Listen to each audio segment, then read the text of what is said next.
اللہ کیسے موت کے بعد زندہ فرمائے گا؟ عزیر علیہ السلام بڑے دانا نیک انسان تھے۔ ایک دن اپنی زمین کی طرف نکلے، واپسی ایک ویران عمارت میں ٹھہر گئے۔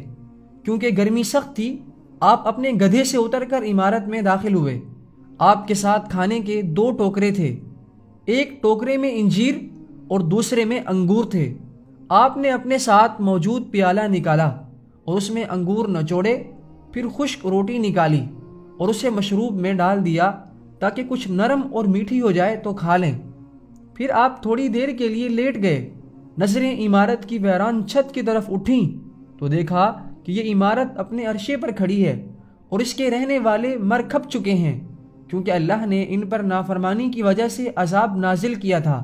جن کی بوسیدہ ہڈیاں بکھری پڑی ہیں، تو آپ کی زبان سے بے نکلا، اللہ کیسے ان کو موت کے بعد زندہ فرمائے گا؟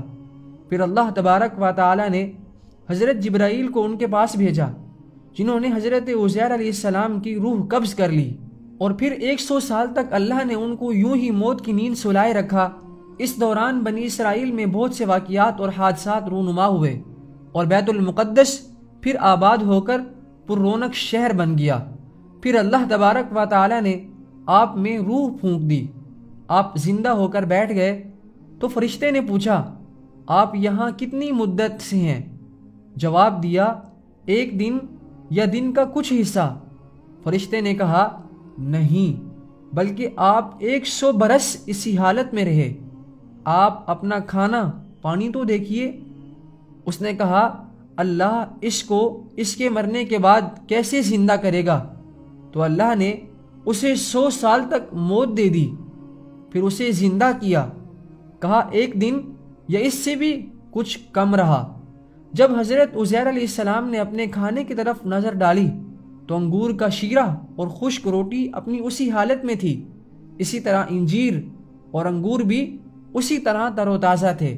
پھر آپ کے دل میں بتائی گئی مدت کے بارے میں انکار کا خیال پیدا ہوا، تو فرشتے نے کہا، آپ میری بتائی ہوئی مدت کو بعید اور غلط سمجھ رہے ہیں، تو پھر ذرا اپنے گدھے کی طرف تو دیکھیے۔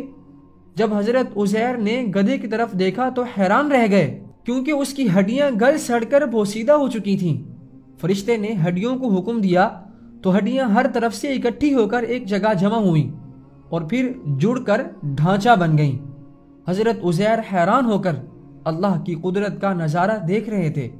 پھر اس ڈھانچے پر رگیں چڑھیں، پٹھے بنے، گوشت چڑھا، پھر ان پر کھال اور بال آ گئے۔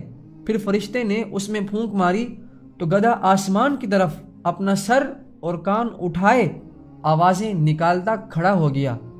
جب حضرت عزیر نے قدرت الہی کی یہ نشانیاں دیکھیں اور شہر کو پہلے سے زیادہ بارونق پایا تو بول اٹھے کہ میں یقین کرتا ہوں کہ اللہ ہر چیز پر قادر ہے۔